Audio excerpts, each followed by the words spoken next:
मेरे पति के देहांत के बाद मैं अपने एक लौते बेटे के यहाँ रहती थी। मेरी बहू का एक अलग ही रूप मुझे देखने मिला, साथ ही बेटे का भी। दोनों के मन में क्या है मैं अच्छे से जानती हूँ। वो चाहते हैं कि मैं वृद्ध आश्रम चली जाऊं। उनके जाने के बाद मुझे ये सब देखना और सुनना पड़ेगा, इसका मुझे अंदाजा भी नहीं था। पर मैं मन मन कर अपने बेटे और बहू की बातें सुनकर भी यहाँ रहती हूँ, क्योंकि मुझे मेरे पोते और पोती दिखाई देते हैं। उनकी झलक पाकर मुझे सुकून मिलता है। घर के बाहर एक टीन की झोपड़ी में रहती हूँ। मेरी बहू को कोई दिक्कत नहीं हो, इसीलिए मैं घर के बाहर रहती हूँ। बेटे ने थोड़ी मेहरबानी की है तो ऊपर टीन की चद्दर डलवा दी है। समय समय पर थोड़ा राशन दे देता है तो मैं अपना बनाकर खा लेती हूँ। मैंने अपने बेटे को कह दिया है कि मेरी वजह से उन दोनों को कोई प्रॉब्लम नहीं होगी। बस मुझे यही रहने दें, इस घर में मुझे मर जाने दें। मैं बस यही चाहती हूँ। मैं अपने आप को खुशकिस्मत समझूं कि मेरे बेटे और बहू कम से कम मेरे लिए इतना तो कर रहे हैं। मेरा बेटा सुबह 9 बजे नौकरी जाता है और बच्चे भी उसी समय स्कूल जाते हैं। फिर शाम को 6 बजे मेरा बेटा वापस आता है। बच्चे 3 बजे आते हैं। उन्हें आते जाते निकलते देख मुझे बड़ा सुकून मिलता है। मेरे पति के दोस्त जब कई दिनों बाद आए, मेरे पति के दोस्त थे। उनकी पत्नी का भी स्वर्गवास हो गया है। उस समय पर वो हमारे घर पर आया करते थे। उसने हमारे अच्छे रिश्ते से उसका घर हमारे घर से थोड़ी दूर पर था। पैरों में समस्या हो गई थी, ठीक से चल भी नहीं पाते थे। वो बड़े दिनों बाद मेरे यहाँ आए। मुझे उन्हें देखकर बहुत अच्छा लगा। उनका हाल भी मेरी तरह ही था। बच्चे अब उनसे भी परेशान थे, आकर मेरे पास अपना दुखड़ा रोते थे और उन दिनों को याद करते थे। बुढ़ापे हम जैसे को बहुत रुलाता है। उनकी पत्नी का स्वर्गवास हो गया था और उन्हें चलने उठने में समस्या थी, इसीलिए वो तो अपना खाना भी नहीं बना पाते थे।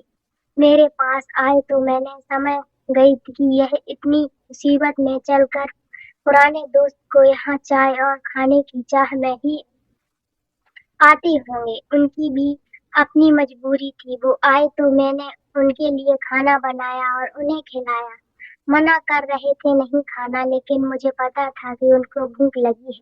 बहू ने खाना नहीं दिया।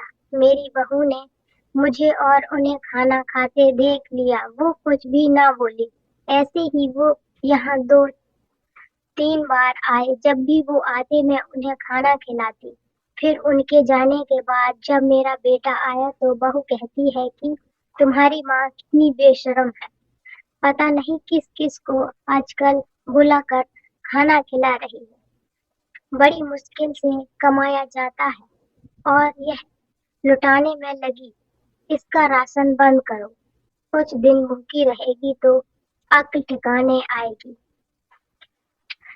मैंने कहा कि मैं अपने हिस्से का उन्हें खिलाती हूँ। तुम्हारे पिता के पुराने मित्र हैं। फिर भी बहू का उल्टा सीधा बोलना शुरू रहा।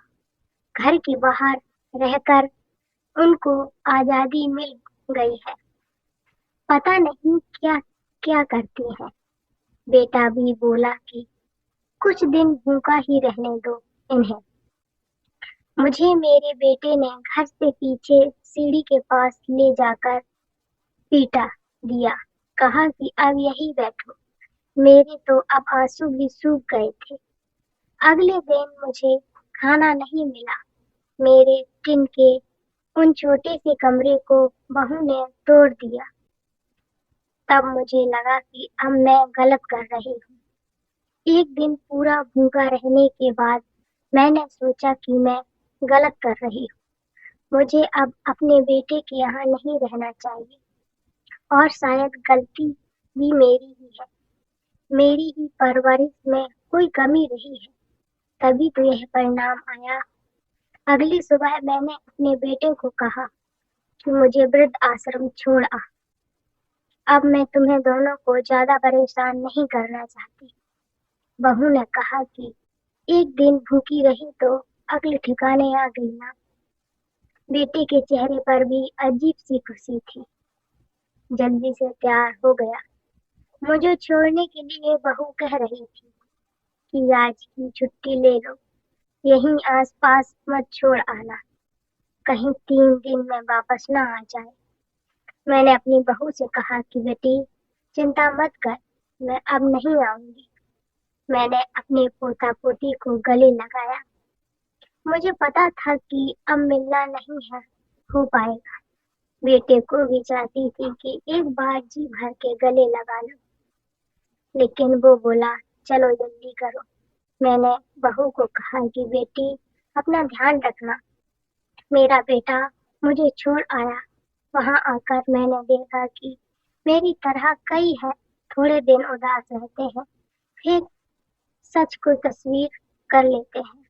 मैं अब वहाँ खुशी हूँ, कुछ काम भी करती हूँ। मैं चाहती हूँ कि ऐसा कहूँ कि ऐसा किसी के साथ ना हो, लेकिन ऐसा कब किसके साथ हो जाए कोई बता नहीं सकता। लेकिन माँ बाप को ऐसे समय के लिए भी तैयार रहना चाहिए। बस बच्चों को पाल कर बड़ा कर दो, उनसे कुछ उम्मीद मत रखो। कैसी लगी स्टोरी दोस्तों, कमेंट सेक्शन में जरूर बताना। स्टोरी अच्छी लगी हो तो प्लीज वीडियो को लाइक कर देना और चैनल को भी सब्सक्राइब कर देना। राधे राधे।